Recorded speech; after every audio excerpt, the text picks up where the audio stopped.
Welcome, my little couch potatoes, to the comfiest courtroom on the internet. I'm your host, Llama, and it's time for dramatic testimony, overruled objections, and absolutely unqualified opinions. So grab your snuggiest blanket, some delicious snacks, and get ready to watch court with your internet besties. This is Couch Court with Llama, after dark. Hello, couch potatoes. We are now at the end of week 4 of the USA versus Sean Diddy Combs trial, and there are no cameras or video allowed, but every news network around the world is there. Now, tonight we're going to go through the updates provided by the Washington Post and their team of journalists who are inside the courtroom. Now, if you haven't yet, please like this video to appease the YouTube gods, and be sure to click the subscribe button and the notification bell so you never miss when we go live or drop an episode. Now, tonight we're covering day 18 of the Sean Diddy Combs federal sex trafficking trial in New York. And you guys, not a day has disappointed. As with every day of this trial, there is a line to enter the courtroom. Spectators and live streamers show up remarkably early to put their names on a list that will guarantee them access to the main courtroom where Sean Combs sits. On Friday, one spectator said he had to leave the trial by lunch as he hoped to catch the verdict in disgraced Hollywood producer Harvey Weinstein's trial 2 buildings over, where the jury is in deliberations. What? I didn't know he was back having a trial again. Is that the when he was granted a new trial? How come we haven't heard anything about it? Oh, I mean, I'm sure people have. I haven't. But anyway, there are cameras everywhere Friday in Lower Manhattan. Now, Sean Combs entered the courtroom wearing a dark sweater over a white colored shirt. Because remember, the judge, for some reason, ordered him to wear like neutral color clothing, which was very weird. Like most days, he spoke with his lawyers, hugging some of them, looked into the gallery, and maintained a relaxed and collegial demeanor. He has visibly taken an active role in his defense, conferring with his attorneys and passing notes during witness testimony. Testimony from those who worked with or under Combs described him as an involved chief executive. It seems he takes the same posture with his defense attorneys. I mean, he's probably paying them millions of dollars, so I would too. Okay. The parties are discussing how much evidence can be allowed as part of Jane's testimony, including 6 years of text messages between 2 of Sean Combs' personal assistants that the government hopes to admit. Prosecutors have called some of the messages at the request of the defense, but Combs' team is arguing there are still too many. 6 years? Oh my gosh. I think so. The judge will allow the text insofar as they are relevant. The glimpse we saw included communications about cleaning hotel rooms. Oof, yikes, don't want that job. Jane is back on the stand today, testifying under a pseudonym.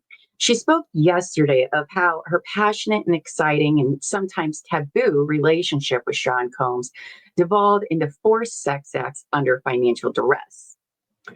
She is wearing a maroon suit and, like yesterday, seems shaky but resolved. As she took a seat on the witness stand, she looked down at her hands, taking a deep breath before giving a terse, slight smile to the courtroom. Oh, you know what? I'm going to redo that sentence because that is a comma and not a period. All right, let's go back to S. As she took a seat on the witness stand, she looked down at her hands, taking a deep breath before giving a terse, slight smile to the courtroom. He wanted me to be wild and sexual, Jane testified, describing Sean Combs' instructions to her during their freak-offs or hotel nights with male prostitutes. The prosecution witness testifying under a pseudonym said she asked the male prostitutes to use condoms on multiple occasions. But, she said, she eventually stopped trying because Combs preferred her to have unprotected sex. He did not want to see a rubber while watching, she testified. Oh, that's great. That's great.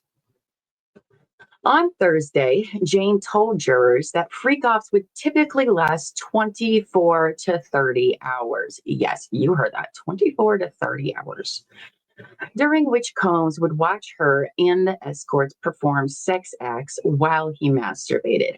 I mean, who has the time? Who has the time for this? I don't understand, but okay. Because it seems like these were happening like all the time. How is he such an involved chief executive and this going on for days on end? I do not know. A video recording from a freak-off or hotel night is playing in which Jane asks a male escort to use a condom. Now, in the press room, they can only hear the audio to protect the privacy of the witness, who is obviously testifying under a pseudonym. They're not allowed to see her, draw pictures up, like that's not allowed because another anonymous witness identity was put out there on social media. So that's not great. So anyway, the escort agrees before Combs can be heard walking into the room. Jane's voice cracks, saying, "You promised." Then Combs apparently refuses the request, telling her, "You are just taking that. Dot, dot, dot." What is dot, dot, dot mean? The prosecution is trying to demonstrate that the freak-offs were not always or not totally consensual for partners of Combs such as Jane. "I just understood that my request was going to be denied," she told the jury. Jane shuddered, averted her eyes, and broke down in tears as video of her performing sex acts in a freak-off played in the courtroom. Oh gosh, could you guys imagine how mortifying that has to be? Oh, that's like a horrible, horrible nightmare. She paused her testimony, took a breath, and collected herself, as she has done 3 times in the past 10 minutes as the footage plays. I mean, even for the jury, like you're watching this and those people are sitting right there. Oh my gosh, I can't imagine how uncomfortable it must be for everyone. Let's see, where was I? Combs leaned in alongside his attorneys to watch the video, which he recorded. Of course he did. Due to concerns around anonymity, videos of Jane and freak-offs are being shown to jurors and lawyers, but only the audio is made available for the rest of the court and journalists. Ooh. Jane recalled crying at least twice during freak-offs with Sean Combs and male escorts, once during a group sex session at the Waldorf in Beverly Hills, when Combs seemed offended. He said, "Are you crying?"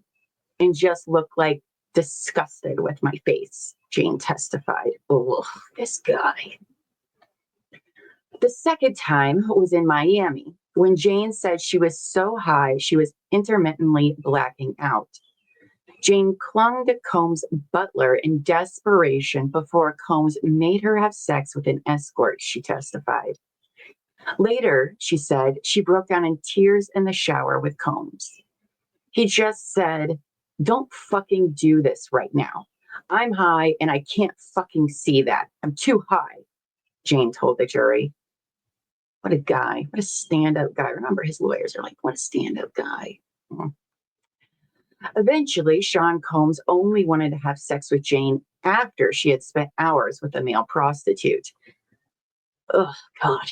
Jane explained that due to her love for and infatuation with Combs, she longed for one-on-one time with him, which she only got after having sex with other men while he watched. "I started to feel obligated that I had to perform," Jane said. Her testimony is strikingly similar to that of Cassie Ventura, who dated Combs years before Jane. In the trial's first week, Ventura also broke down on the stand as she said freak-offs were the only time I could get with Combs. Now, Jane is reading a text message from 2023 in which she pleaded with him to stop having freak-offs. By that point, he was paying for her rent and living expenses. "Ever since I opened Pandora's box, I've never been able to close it," read the text. I'm so much more than being loved in the dark in hotel rooms, doing things that make me feel disgusted. Oh, girl. Yes, you are. I don't want to play this role in your life anymore. It's dark, sleazy, and makes me feel disgusted with myself, she continued. I don't want to feel obligated to perform these nights with you in fear of losing the roof over my head. Girl, stop, Combs replied. Ew. Okay. By 2023, Jane testified she was concerned for Combs' health and got him to promise to take a month off from drugs. He agreed if they could have one last sobriety party, she said. The couple booked a hotel room in Beverly Hills where Jane struggled without drugs and to perform sex acts for 12 to 18 hours. Good God. After sex with two male escorts, she began throwing up, she said. Sean came in and I told him I had just thrown up, and he was like, "That's good, then. You'll feel better. Let's go because the guy is here, the third guy." Mm. The first time Jane tried to perform sober in a freak off in 2021, the fantasy of it all wasn't there. It just wasn't easy, she testified. She said she eventually asked Combs for ecstasy. Sean Combs' lawyers are crowding around him at the defense table while the court is on a short break. On the defendant's right is his lead attorney, Mark Agnifilio. Brian Steele is leaning in on his left. Alexandra Shapiro is hovering over his shoulder. Remember, he has 8 lawyers, you guys, 8. Combs is speaking animatedly, gesturing with his hands as if frustrated or trying to get a point across. Sean Combs would regularly run out of drugs during freak-offs and have his security guards or assistants fetch more. She said staff would show up at the hotel rooms with pill bottles full of ecstasy, cocaine, and a mixture of cannabis and tobacco. How these people were even conscious for these day-long sets, I do not understand, but, or maybe that was a part of it. Oh, don't think about that, Llama. Don't think about that. Jane said she and Combs usually took stimulants, but a dealer named Guido would sometimes bring Xanax. You need something really heavy to knock you out, Jane said. I would take it after I put Sean to sleep. Oh, tucking him in. Gross. Sean Combs twice asked Jane to bring a package of drugs from California to Miami in her checked luggage. Ooh, that's not good. Jane said she was uncomfortable with the idea, but a member of Combs' staff told her she often carried his drugs. Oh, so everybody's a drug mule. That's great. Oh, that's not great for him. That is not great for him. We already know some people got immunity to testify because of buying and receiving drugs for Combs. So this is not good for him. Now, the breadth of this testimony is growing, and prosecutors are guiding it to show that for Jane, what began as an idealistic relationship with Combs devolved into forced sex acts and transporting controlled substances across state lines. The government's racketeering conspiracy and sex trafficking charges revolve around victims being forced into actions they otherwise would not have been comfortable doing. And their case so far is looking pretty good, pretty good. A network of prostitutes was available for freak-offs, Jane testified, but she and Sean Combs eventually started recruiting porn stars to join the sessions. Jane said she reached out to at least 2 adult film stars, including one named Chef, because he worked as a private cook on the side. I mean, does he make you dinner afterward? I mean, just saying, that's not too bad. She said she began suggesting Combs hire porn stars rather than prostitutes so she could have sex with men she was familiar with rather than strangers. How is she familiar with them?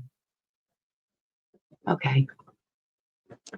When Assistant U.S. Attorney Maureen Comey asked Jane why she acted cute and bubbly with a particular porn star, the witness replied, because he was familiar with me, because he felt like a safe option. Assistants to Sean Combs would usually book travel for the porn stars, Jane testified. And for the escorts, we heard Cassie say as well. She recalled paying at least two men with cash from what she referred to as Combs' cash drawer in the hotel rooms they used for freak offs. One of the lower level charges against Combs involving transporting men or women across state lines, quote, with intent that such individuals engage in prostitution, language stemming from 1910 legislation known as the Mann Act. Mann as Mann. Prosecutors have presented compelling evidence to meet the legal criteria for that charge. Yes, they definitely have so far, in my opinion. Combs' legal team has attacked this strategy as racially motivated, noting that the Mann Act was used to convict Jack Johnson, the first Black heavyweight boxing champion, for fraternizing with white women.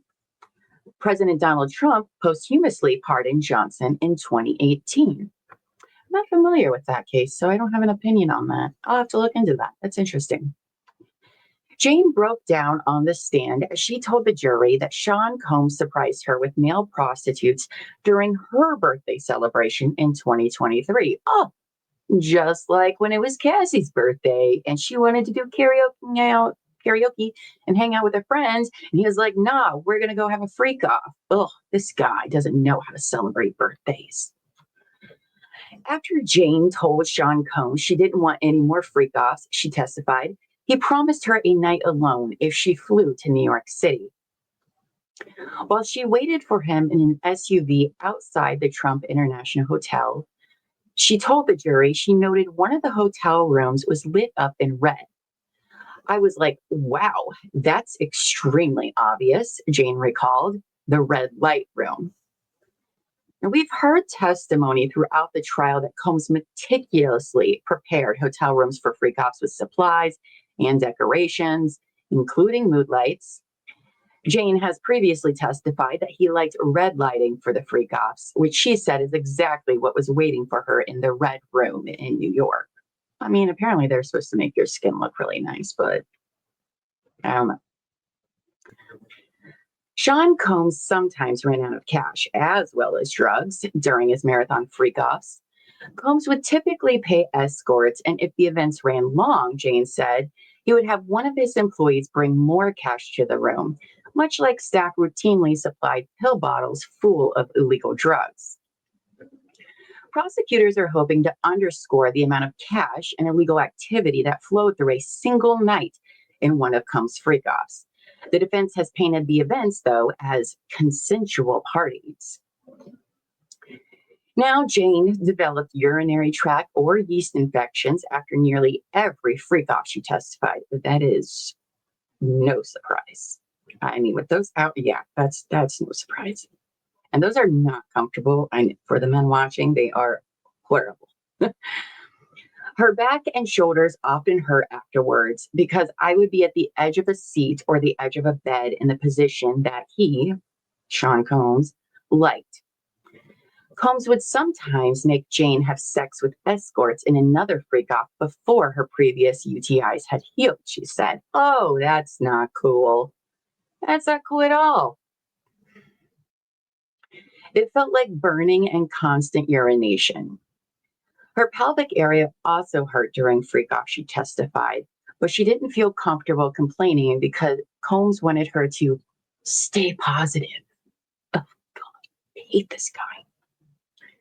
Jane said he would become upset, defensive, belittling, and dismissive on multiple occasions when she suggested pausing the sessions.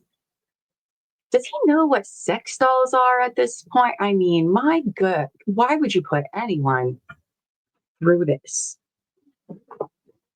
We're talking like half days, whole days. This is crazy. Jurors are looking at a text chain from November 2021 after Jane returned from a 2-day freak off that she had thought was going to be a weekend getaway with Sean Combs, and saw he posted Instagram photos of another woman at his home gym. "This doesn't make me feel good at all," Jane wrote. "I see what I'm turning into in your eyes. You've been saying you miss me and want to see me, but you were lying. You just want the hotel sex." I mean, that's probably what I would say too. Combs responded with an expletive-filled voice message that thundered through the courtroom on replay. "You are fucking nuts. So be sad, go crazy, go do whatever the fuck you want to do," he said. "It doesn't matter if I just finished fucking her the other day." Okay, sir. What a jerk. This guy. I have nothing nice to say about him.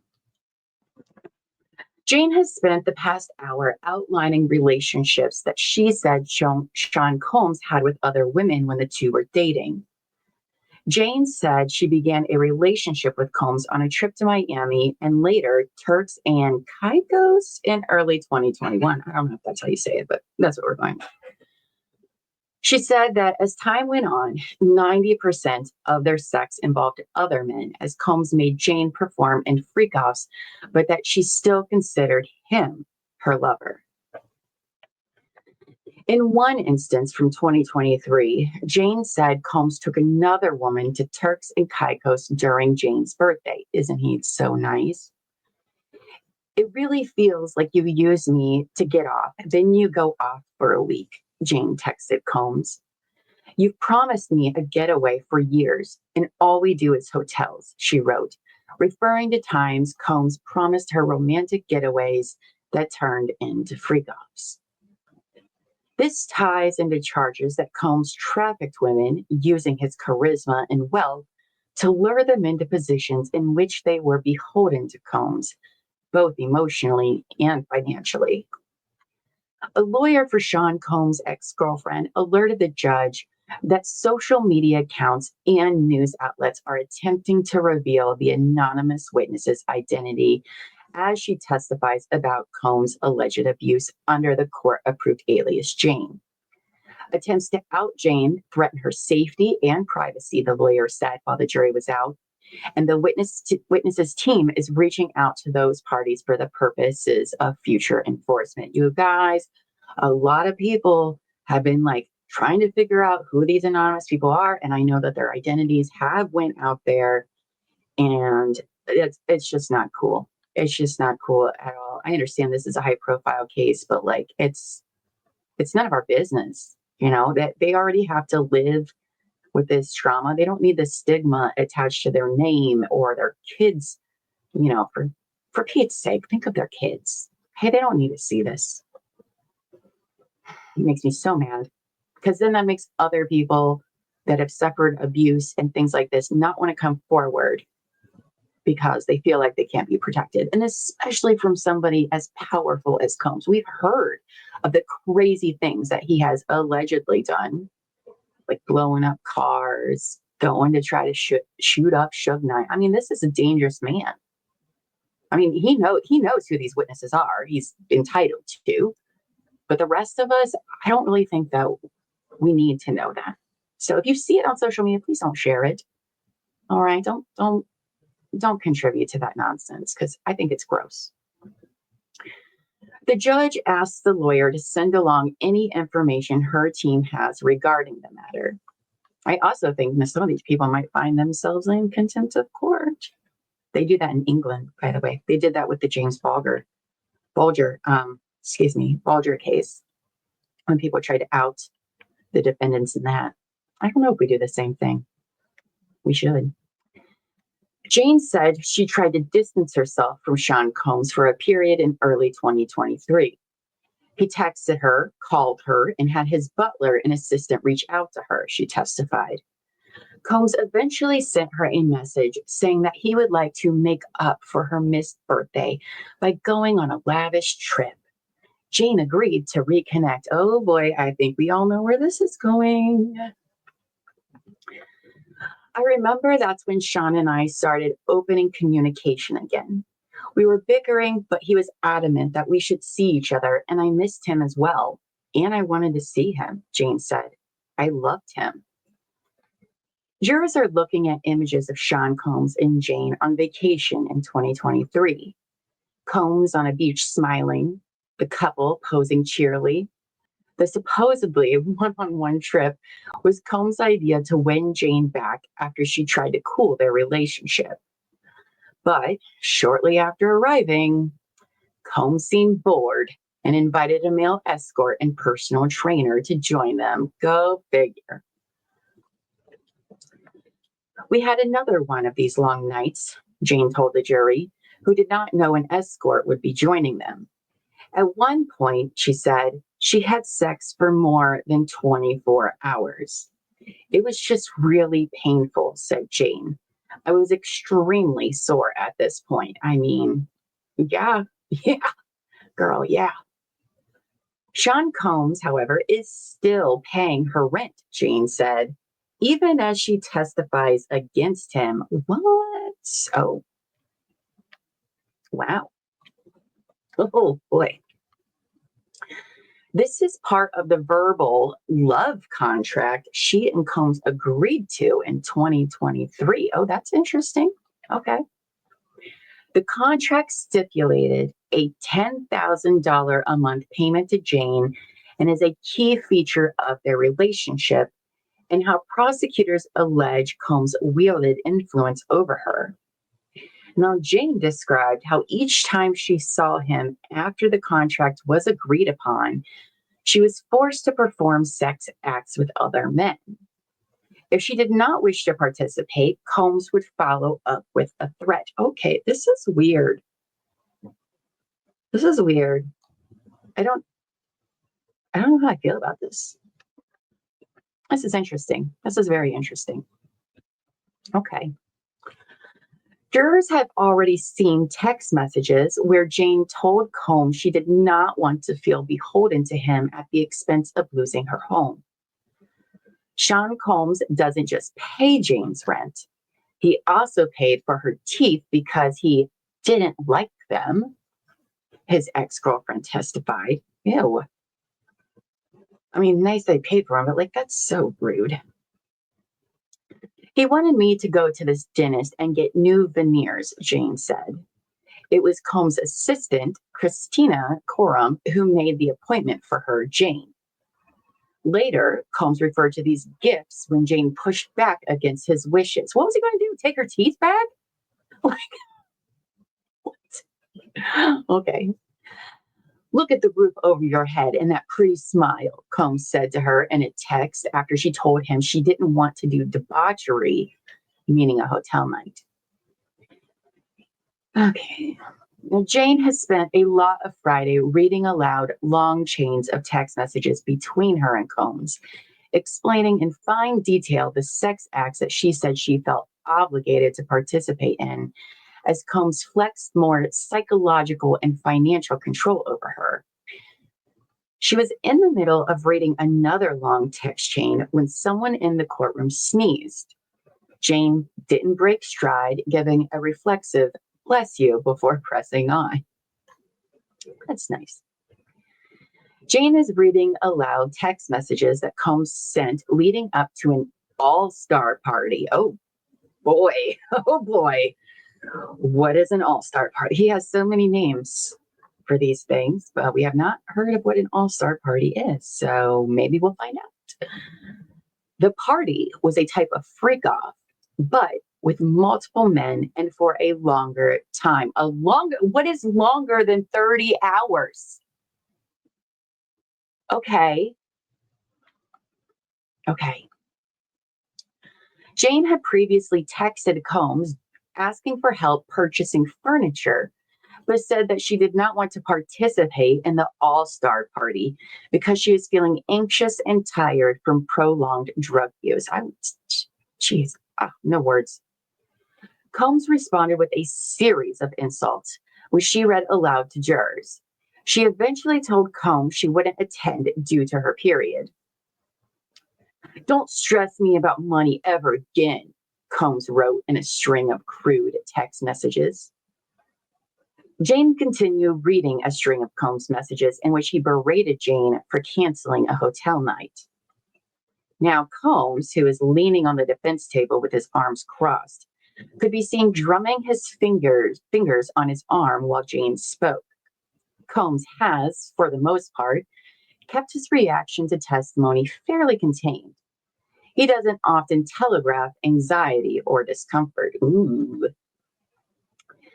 Most of the defense team hasn't looked at Jane during her time on the stand Friday afternoon, gazing instead at monitors playing a live transcript of her testimony. Yeah, they do live transcripts. So that is so cool. I don't even think they do that in state courts, but they got that federal money, so I guess they get to do that there. I just think that's really neat. Okay, where will we? Jane has now wrapped up her testimony for the day. Court is done for the day, and prosecutors said Jane will continue her testimony for most, if not all, of Monday. Now, Friday's testimony brought a series of revelations, including that Sean Combs is still paying for the home of the woman who has been testifying against him in federal court. Before the judge called it a day, Combs' defense team moved to strike certain evidence from the record, including notes that Jane had written to herself in 2023, describing how she is financially beholden to Combs. The judge did not seem swayed, but will respond over the weekend. Okay, well, that brings us to the close of that court day, day 18. I don't even really know. I think that her testimony is very interesting. As a woman, I don't know how she did many of the things that she did or had to do. I'm confused about the contract and how that plays a role in the charges that have been brought against him. I think that's very interesting. I certainly didn't see that coming. So that's interesting. I'd be curious as to what the jury must be thinking at this point. You know, I mean, I get that he was paying her rent and taking care of her, but that's also still kind of a form of financial abuse. But they are under contract. Does the contract even legally hold up? I don't know. I'm not a lawyer or legal expert. So if you want to leave a comment under this video, letting me know what you think about all of this, or in reference to some of the questions I have, I would love to hear them. I try to read the comments all before I go live in the mornings, and I really enjoy everybody's feedback as we've been doing this, because each day it's just been something. Now, we will be releasing these every night that court is in session. So if you've enjoyed our coverage, please hit the like button, subscribe, and turn on the notification bell so you don't miss when any of our shows go live.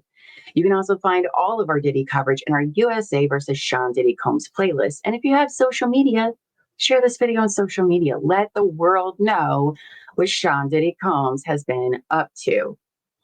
Now, I will see you, my little couch potatoes, bright and early Monday morning at 8:30 a.m. Eastern on Couch Court with Llama for more of the Karen retrial. Thank you all for being here with me. And until next time, go forth and be amazing. Bye.